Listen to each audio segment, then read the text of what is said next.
नमस्कार मित्र हो, मी ॲडव्होकेट शारंगधर पांडे. आपलं माझ्या चॅनलवर खूप खूप स्वागत. आजचा विषय जो आहे तो बऱ्यापैकी सोशल विषय आहे. सामाजिक लेवलवर जो प्रकार घडत आहेत त्याविषयी मी बोलणार आहे. आणि याचा संदर्भ आहे की आपण रोज सध्या गेले वर्ष 2 वर्ष झाले रोज पेपर उघडला की या बँकेचा फ्रॉड उघडकीस, त्या बँकेचा फ्रॉड उघडकीस, या बँकेने गुंतवणूकदारांना ठेवीदारांना गंडवलं, त्या बँकेने दिवाळ काढलं, त्यांनी फसवणूक केली, यांनी. विषयच असा आहे की बँकामध्ये फ्रॉड होतात कसे, बँकेचे संचालक फ्रॉड करतात कसे, आणि या फ्रॉड होण्यामागे मानसिकता काय, आणि या फ्रॉडला आळा घालायला काय करायला पाहिजे. याच्यात रिझर्व्ह बँकेचा रोलही तर बदलला पाहिजे. हा तर सगळ्यात महत्त्वाचा मुद्दा असणार आहे. बँकांमध्ये फ्रॉड होतात कसे. जास्तीत जास्त फ्रॉड हे जे आहेत बँकांमध्ये हे सहकारी बँकांमध्ये आहेत. आणि आपण जर एक मायन्यूटरित्या बघितलं, सूक्ष्मरित्या, तर जास्तीत जास्त बँकेचे फ्रॉड हे पतसंस्था आणि कोऑपरेटिव्ह बँकेमध्ये होतात. आणि सगळे फ्रॉड जे आहेत हे संचालक लोक करतात. बेसिकली ह्या कोऑपरेटिव्ह बँका आहेत काय, या कशा उघडल्या जातात आणि या कोण उघडतात. एक मी जो अभ्यास केला आहे त्याप्रमाणे मी अनेक बँकांच्या संचालकांची जी माहिती घेतली किंवा पेपरमध्ये माहिती वाचली किंवा त्या लोकांबद्दल जी थोडीफार रिसर्च केलं असता असं लक्षात आलं की हे सगळे लोक अतिशय धनदांडगे लोक आहेत. ह्यांचा एक प्रकारे आधी या बँका उघडायच्या आधी यांचे सगळ्यांचे व्याजाचे धंदे होते. हे सगळे सावकार लोक आहेत ज्यांनी या बँका आणि पतसंस्था उघडल्या. आणि उद्देश एकच आहे की नफेखोरी करणं, जास्तीत जास्त नफा कसा कमवायचा. त्यामुळे या कोऑपरेटिव्ह बँकांना 12% ते 21% व्याज आकारायची मुभा दिलेली आहे रिझर्व्ह बँकेने. का दिली आहे, याच्यातनं पिळवणूक होत नाही का. बरं, बाकी सगळ्यांना दामदुप्पट, म्हणजे तुमच्या मुद्दली एवढं जेव्हा व्याज होतं, परत तुम्ही 2 लाख रुपये कर्ज घेतलं, त्यावर 2 लाख रुपये व्याज लागलं, त्यावर व्याज आकारता येऊ नये अशी तरतूद रिझर्व्ह बँकेने केली पाहिजे. दामदुप्पटीच्या वर व्याज गेलं नाही पाहिजे. बरं, रिकव्हरी, कर्ज वसुलीची प्रक्रिया जी आहे त्यात मालमत्तेची जी बाजारभाव आहे आणि कर्जाची जी रक्कम आहे, मालमत्तेचा बाजारभाव जास्त असेल तर ती बाजारभावाने विकून कर्जाची रक्कम घेऊन उरलेली रक्कम जागा मालकाला किंवा कर्जदाराला किंवा जामीनदाराला मिळालीच पाहिजे. त्यांच्यावर अन्याय होता कामा नये याची काळजी रिझर्व्ह बँकेने घेतली पाहिजे. रिझर्व्ह बँकेचे जे गव्हर्नर आहेत किंवा त्यांच्यासाठी वेगवेगळे कायदे कलम बनवणारे जे लोक आहेत बँकेचे, त्यांनी या गोष्टीकडे लक्ष दिलं पाहिजे. सध्याचे जे बँकेचे कायदे आहेत हे पिळवणूक करणारे आहेत, काळे कायद्या टाईप आहेत. ह्याच्यातनं न्याय कमी आणि अन्याय जास्त होतोय गरिबांवर. गरिबांच्या जमिनी लुटल्या जात आहेत, गरिबांचे मिळकती लुटल्या जात आहेत. मी मध्ये इंडियन एक्सप्रेस पेपर लावला होता काही दिवस, मग मी तो बंद केला. त्याचं कारण असं आहे की त्या इंडियन एक्सप्रेसमध्ये मी बघत होतो की मधली जी 3 पानं आहेत त्या 3 पानावर बँकेची वसुलीशी संदर्भातले समन्स, जप्तीची संदर्भातल्या नोटिसेस, वसुलीशी संदर्भातील नोटिसेस, जाहीर नोटिसेस, DRT कायद्याच्या रिकव्हरीच्या नोटिसेस, जप्त केलेल्या मिळकती हर्रासीच्या म्हणजे ऑक्शनच्या नोटिसेस एवढ्याच होत्या. आणि या विषयावर मी एक आर्टिकल लिहिलं होतं जे मी फेसबुकवर ऑलरेडी टाकलेलं आहे की या जर सगळ्या मिळकती किंवा या सगळ्या नोटिसेस जर तुम्ही बघितल्या तर ह्या सगळे कायद्याची जी तरतुदी आहेत किंवा ह्या कायद्याची जी अंमलबजावणी जी केली गेलेली होती याच्यात मिळकतीच्या किमती साधारणतः 5-7 लाखपासून ते 80 लाख या दरम्यानच्या होत्या. म्हणजे एकंदरीतच लोअर क्लास, मिडल क्लास आणि अपर मिडल क्लास हा क्लास असा आहे की हा क्लास भित्रा असतो खूप. हा बदनामीला भीतो, हा कायद्यांना भीतो, हा नुकसानीला भीतो, हा अनेक गोष्टींना भिवूनच राहतो.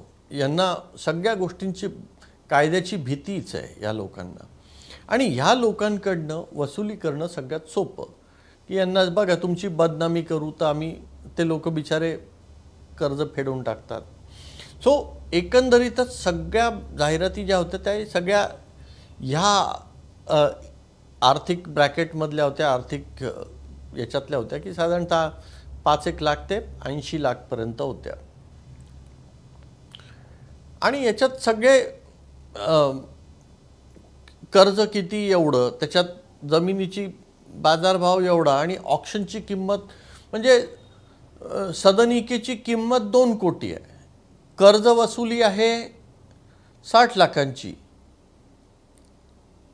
आणि ऑक्शन कितीला होत आहे 60 लाखाला, 65 लाखाला किंवा 50 लाखाला. 2 कोटीची 1.5 कोटीची वस्तू 50 लाखाला कशी काय ऑक्शन करू शकते बँक. हा एक याच्यातला मोठा फ्रॉड आहे की लोकांच्या मिळकती हडप करणं आणि रिकव्हरी टीम या कमी किमतीत ऑक्शन करायच्या आणि विकत घेणाऱ्याकडनं रोख रकमेत वरची मलाई खायची. हा एक फ्रॉडचा भाग आहे बँकांमध्ये घडणाऱ्या, कोऑपरेटिव्ह बँकांमध्ये. आणि दुसरा एक अजून भाग आहे की हे जे लोक ठेवीदार असतात जे बँकेत अकाउंट ओपन करतात कोऑपरेटिव्ह बँकेत, हे FD करतात. कारण की कोऑपरेटिव्ह बँकेमध्ये व्याजदर असतं 10%, 9%, 10%, काही ठिकाणी 12%पर्यंत व्याज आहे.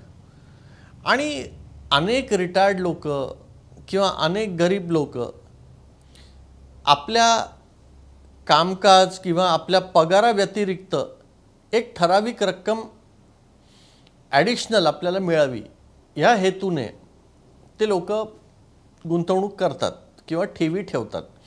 किंवा पगार किती आहे आपल्याला 30,000 पगार आहे बाबा, पण आपल्याकडे किती 5 लाख रुपये आहेत. आपण जर 5 लाख रुपये टाकले 12% तर आपल्याला 5,000 रुपये महिना मिळायला पाहिजे त्याच्यातनं. म्हणजे 30,000चं 35,000 इन्कम, मंथली इन्कम वाढेल. मग त्याच्यातनं त्यांचे छोटे छोटे स्वप्न असतात. मुलांच्या शिक्षणाचं स्वप्न असतं, मुलीच्या लग्नाचं स्वप्न असतं, एखादी छोटीशी 2 व्हीलर मोपेड घ्यावी अशी स्वप्न असतात. किंवा नाही काही तर एक छोटीशी खोली, 1 रूम किचनची खोली तरी 10 लाखापर्यंत घ्यावी किंवा एक 500 स्क्वेअर फुटाचा प्लॉट घेऊन त्याच्यावर घर बांधावं. अशी छोटी स्वप्न उराशी धरून हे लोक ह्या धनदांडग्या सावकारी मनोवृत्तीच्या लोकांच्या बँकेमध्ये, कोऑपरेटिव्ह बँकेमध्ये हे पैसे ठेवी म्हणून ठेवतात. आणि इथेच त्यांचं फावतं की हे पैसे मग 3 वर्ष 5 वर्षासाठी ठेवले जातात. मग त्यांना बंधनं असतात की आधी तुम्ही काढू शकणार नाही, कमीत कमी 3 वर्ष ठेवाल, 5 वर्ष ठेवाल तर तुम्हाला जास्त व्याज मिळेल. अशा प्रकारच्या ह्या क्लुप्त्या हे लोक लढवतात. आणि आत्ता ज्या 2-3 बँकांचे फ्रॉड, मी परत बँकेचे नावं घेऊ इच्छित नाही, कारण की तुम्हाला सगळ्यांनाच माहिती आहे, पेपरमध्ये रोज उठून नावं येत आहेत ह्या लोकांचे. तर हे जे संचालक लोक आहेत, हे सगळे अतिशय श्रीमंत, यांचे वैयक्तिक मोठे मोठे बिझनेस, कुणाच्या ऑइल मिल्स आहेत, तर कुणाचे कन्स्ट्रक्शन बिझनेस आहेत, तर कुणाच्या गाड्यांचे शोरूम आहेत, कुणाच्या फॅक्टऱ्या आहेत, तर कुणाचे अनेक काही लोक तर राजकारणी आहेत. आपल्या मोठे मोठे पक्ष आहेत आपल्या महाराष्ट्रातले, जे एका पर्टिक्युलर लोकांचे, ते ह्या सगळ्या कोऑपरेटिव्ह बँक आहेत आणि या पतपेढ्या आहेत. आणि गुंतवणूक करणारे ठेवीदार सुद्धा आपल्याच महाराष्ट्रातले आपले हेच गोरगरीब बांधव आहेत, middle class, lower middle class लोक आहेत. मग आता हे फ्रॉड करतात कसा? तर तुम्ही जी अमाऊंट ठेवीला ठेवतात यांच्या बँकेमध्ये, जसं तुम्ही 2 लाख ठेवले, कोणी 5 लाख ठेवले, असे या बँकेमध्ये समजा 50 ते 100 कोटी, 50 कोटी, 70 कोटी, 80 कोटी असे जर जमले, तर आता या लोकांना त्याच्यावर तर तुम्हाला व्याज द्यायचं आहे, म्हणजे यांचं तर नुकसान होणार आहे त्याच्यात, तुम्हाला व्याज द्यायचं म्हणजे. बरं, यांनी ज्यांना कर्ज दिलेत ते कर्ज असुरक्षित कर्ज आहेत, म्हणजे सिक्युरिटी घेतलेली नाही आहे, कारण की यांनी हे संचालक लोकांनी यांच्याच मुलाला, मुलीला, बहिणीला, भावाला, मित्राला, ओळखीच्या पाळखीच्याला किंवा स्वतःच्याच पार्टनरला, स्वतःच्याच एखाद्या बिझनेसला असे ते लोन दिलेले असतात. त्यामुळे त्यांना कर्जाची परतफेडही करायची नसते, न त्यांना हप्तेही भरायचे नसतात. पण त्यांना एक खात्री असते की बाबा आपल्यावर कारवाई पण होणार नाही. बँकेचा जो नियम आहे की 3 महिने जर तुम्ही हप्ते भरले नाही तर तुमच्यावर वसुलीची कारवाई केल्या जाईल, 101 खाली तुमची मालमत्ता जप्त केल्या जाईल किंवा सरफेसीखाली तुमच्या प्रॉपर्टी जप्त करून त्याचं ऑक्शन केलं जाईल. कारण की हे सगळे संचालक लोकांचेच जवळचे लोक असल्यामुळे यांच्यावर कुठली कायदेशीर कारवाई केली जात नाही. जाणून बुजून डोळेझाक केले जाते, दुर्लक्ष केलं जातं अशा कर्जांवर. आणि जे काही छोटे मोठे 2 व्हीलरवाले आहेत, फ्रीज घेतला, टी व्ही घेतला, 2 व्हीलर घेतली, छोटंसं घर घेतलं, याच्यासाठी जे छोटे कर्ज असतात, या लोकांना मात्र खूप छळल्या जातं. यांचा एक हप्ता जरी चुकला की यांना 100 फोन जातात, यांना धमक्या दिल्या जातात, वसुलीचे गुंड घरी पाठवल्या जातात.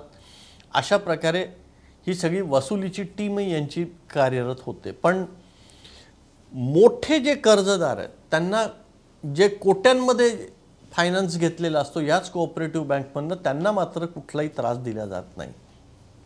आता अजून एक प्रकारचा फ्रॉड आहे ह्याच्यात. आता हा फ्रॉड असा आहे की हे संचालक मंडळ काय करतं की त्यांच्याकडे किती ठेवी आहेत, तर समजा 50 कोटीच्या ठेवी आहेत. तर आता या 50 कोटीच्या ठेवी हे एका तिसऱ्याच बँकेमध्ये तुमच्या अपरोक्ष संचालकाच्या अधिकाराखाली, हे मोठ्या बँका ज्या नॅशनलाइज राष्ट्रीयकृत बँका आहेत अशा बँकांमध्ये हे लोक हे तुमची एफडी तारण ठेवतात आणि त्या तारणावर सुद्धा पैसे उचलतात. आणि ते तारणावरचे पैसे उचललेले सुद्धा हे वैयक्तिकरित्या वापरून टाकतात. आता जेव्हा तुमची एफडी मॅच्युअर होते, तुमचं ठेव मॅच्युअर होते, तुम्ही पैसे मागायला जातात 3 वर्षांनी, तर हे म्हणतात की आत्ता नाही, 6 महिन्यांनी देतो, 5 तुमचं व्याज वाढवून देतो, 12%च्या ऐवजी 14% व्याज देतो, पण वर्षभर अजून तुम्ही एक्सटेंड करा. कारण की बँकेत मुळात पैसेच नसतात. बँकेत खडखडाट असतो अख्खा, कारण की तुमचे ठेवीचे पैसे ऑलरेडी यांनी दुसऱ्या बँकेमध्ये ठेवून त्याच्यावर कर्ज उचलून घेतलेलं आहे. पण ऑडिट रिपोर्ट जेव्हा होतो, त्या ऑडिट रिपोर्टमध्ये हे लोक काय करतात की दुसऱ्या बँकेमध्ये जर यांनी 50 कोटी ठेवलेत, तर हे दाखवताना म्हणतात की आमच्याकडे त्या बँकेकडनं इतक्या कोटीच्या ठेवी आहेत आणि त्या आम्ही केल्या. असे खोटे बनावट ऑडिट रिपोर्ट सबमिट केल्या जातात. आणि रिझर्व्ह बँकेची आणि ऑडिटर्सची दिशाभूल केल्या जाते, आयकर खात्याची पण दिशाभूल केल्या जाते. आणि शेवटी जेव्हा अनेक ठेवीदारांचे पैसे मिळत नसतात तेव्हा ते एकत्र येतात, तेव्हा ते त्या जागी जाऊन मोर्चे काढतात, तिथे जाऊन धरणे धरतात, मग पोलीस स्टेशनमध्ये जातात आणि मग यांच्यावर गुन्हा नोंदवला जातो. पण तुम्ही एक बघितलं आहे का, अशा बँकेच्या फ्रॉडमध्ये आपण इतक्या बँका बघितल्या, याच्यात संचालकांना अटकच होत नाही लवकर. असं का बरं? एक छोटासा तुम्ही गोष्ट हे केली तर तुम्हाला लगेच पोलिसात अटक होते, पण एवढा मोठा आर्थिक फ्रॉड केल्यावरही संचालकांना मात्र अटक होत नाही. असं का बरं? कारण की पोलीस यंत्रणाही कुठेतरी याच्यात दोषी आहे. पोलीस यंत्रणा या आरोपींना, धनदांडग्यांना पाठीशी घालते, यांना अटक केल्या जात नाही. हे लोक राजरोसपणे शहरात फिरतात, पण पोलीस म्हणतात की हा माणूस फरार आहे, फरारी घोषित केल्या जातं. आणि बळीचा बकरा कोण होतो? आता अटक तर कुणाला तरी केलं पाहिजे ना. बँकेचा फ्रॉड झाला आहे, इतक्या कोटींचा झाला आहे. आता त्या आदर्शमध्ये कितीतरी 1000 कोटी, अजंठा अर्बनमध्ये इतके 100 कोटी, ही बँकेमध्ये तितकेशे कोटी, अशा अनेक आहेत. मग आता हा फ्रॉड जर झाला, संचालकांना तर अटक करता येत नाही, मग कुणाला अटक करायची? तर मग सगळ्यात सोपे बळीचे बकरे असतात बँकेतले कर्मचारी. ब्रांच मॅनेजरला अटक करणार, अकाउंटंटला अटॅक करणार, कॅशियरला अटक करणार, नंतर बँकेच्या इतर आणि बँकेच्या संचालक मंडळामधले इतर जे अकार्यक्षम जे असतात, काही लोक नॉमिनल डायरेक्टर घेतलेले असतात. बऱ्याचदा तर हे लोक फ्रॉड असतात, खोटी नावं देऊनही घेतलेले असतात, पण बऱ्याचदा आले तरी ते असेच लोक असतात. अशा लोकांना अटक करवली जाते, कारण की अशा लोकांना अटक केल्यावर त्यांचा ह्या फ्रॉडमध्ये कुठेही इन्व्हॉल्वमेंट नाही हे बघितल्यावर कोर्टाला त्यांना जामीन द्यावा लागतो. त्यामुळे नॉमिनल आठवडाभर अटक व्हायची तयारी असते, अशा लोकांना अटक करवली जाते. आता कर्मचाऱ्यांना काय अटक करणार? कर्मचारींचा काय दोष? शेवटी कोऑपरेटिव्ह बँक किंवा पतपेढ्यांमध्ये 1 रुपयासुद्धा इकडचा तिकडे करायचा असेल तर संचालकाची सही लागते. ब्रांच मॅनेजर किंवा कॅशियर किंवा लोन ऑफिसर किंवा रिकव्हरी ऑफिसर यांच्या हातात काही नसतं. एक कुणीतरी CEO असतो, मुख्य प्रबंधक म्हणतात त्याला, झोनल मॅनेजर, ते असतात. अशा लोकांना हे तर पगारी नोकर.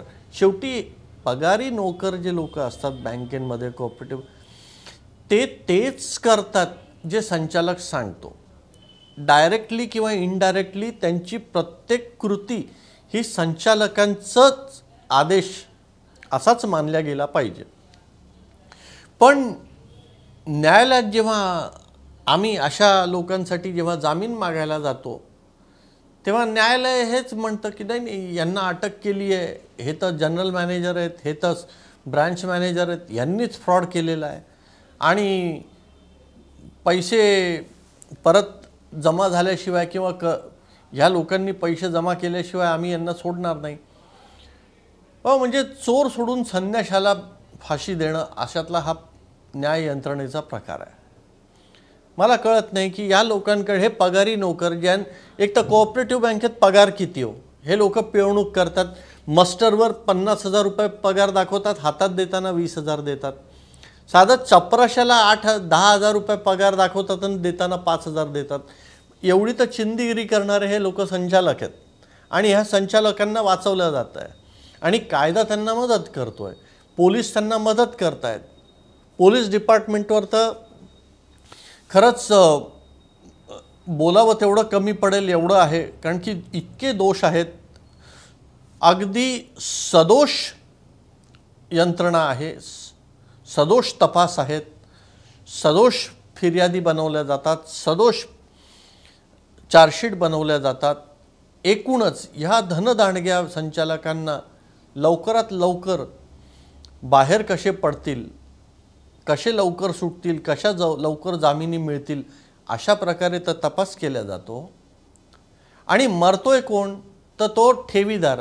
शेवटी हे लोक सुटतात, पुढे तो खटला चालायला 5 वर्ष लागतात. तोपर्यंत ठेवीदार जे मध्यमवर्गीय असतात, अनेक लोक आत्महत्या करतात, अनेकांच्या मुलींची लग्न तुटतात, अनेकांच्या मुलांना शिक्षण घेता येत नाही, अनेकांचे संसार तुटतात. पण याचा न्यायालयाला काही फरक पडत नाही, कारण की दृष्टीआड सृष्टी असते. न्यायालयाला ह्या लोकांच्या यातना दिसत नाही, वेदना दिसत नाहीत. मग न्याय मिळणार कसा? सो हे बँकेतले फ्रॉड आधी बंद झाले पाहिजे. अशा प्रकारच्या संचालकांना, सगळ्या संचालकांना अशा प्रकारचा फ्रॉड झाल्यावर कुठलीही मुभा न देता पोलीस यंत्रणेने त्वरित अटक करावी आणि लवकरात लवकर पैसे न्यायालयात भरण्याची तरतूद याच्यात रिझर्व्ह बँकेने करावी. असे न्याय संचालक जे कोणी दोषी आहेत यांना परत अशा प्रकारची कुठलीही बँक किंवा पतपेढी उघडायची परवानगी देऊ नये. यांचे सर्व प्रकारचे लायसन्स रद्द करण्यात यावे.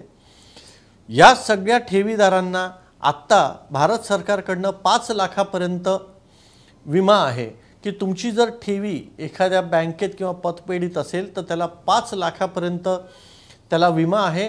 तुमची 5 लाखापर्यंत रक्कम परतफेड करायची जबाबदारी भारत सरकारची आहे, रिझर्व्ह बँकेची आहे. ही गोष्ट लक्षात ठेवा आणि ह्या गोष्टीचा फायदा घेऊन तुमची जर रक्कम, ठेव रक्कम जर 5 लाखापेक्षा कमी असेल तर तुम्हाला ती त्वरित परत मिळेल, ही लक्षात घ्या. 5 लाखाच्या वरची रक्कम जी आहे ती तुम्हाला मिळायला किती वेळ लागेल याची खात्री नाही. कधी न्याय होईल, कधी निर्णय लागेल, त्याच्यावर परत अपील होतील, परत हायकोर्टात जाईल, सुप्रीम कोर्टात जाईल, पुढचे किती वर्ष लागतील याची खात्री नाही. त्यामुळे कुठल्याही पतपेढीत किंवा कोऑपरेटिव्ह बँकेमध्ये जर तुम्ही ठेवी ठेवत असाल तर ती रक्कम एका माणसाच्या नावावर 5 लाखापेक्षा कमी असावी, ही गोष्ट लक्षात ठेवा. 4,99,000 करा, पण त्याच्यातही धोका एक आहे की 4,99,000 रक्कम असेल तर तुम्हाला फक्त मुद्दल परत मिळेल, व्याज मिळणार नाही, कारण की ते 5 लाखाच्या वर जाणार आहे. त्यामुळे तुमचं मुद्दल आणि व्याज टोटल मिळून 5 लाखापर्यंत होईल एवढीच रक्कम एका माणसाच्या नावाने ठेवा, तरच तुम्हाला लवकर तुमचे पैसे परत मिळतील. आणि हे बँकेचे फ्रॉड कधी बंद होणार मला माहीत नाही, पण रिझर्व्ह बँकेच्या सर्व लोकांना माझी कळकळीची विनंती आहे की कृपया या कायद्यांमध्ये बदल आणा आणि ह्या अशा सावकारी लोकांना लुटण्यापासून आळा घाला, हीच एक विनंती. नमस्कार. आशा करतो तुम्हाला माझा व्हिडिओ आवडला असेल, पण तुमची कष्टाची कमाई अशा दुष्ट धनदांडग्या सावकारी लोकांच्या बँकेमध्ये ठेवू नका, हीच एक विनंती.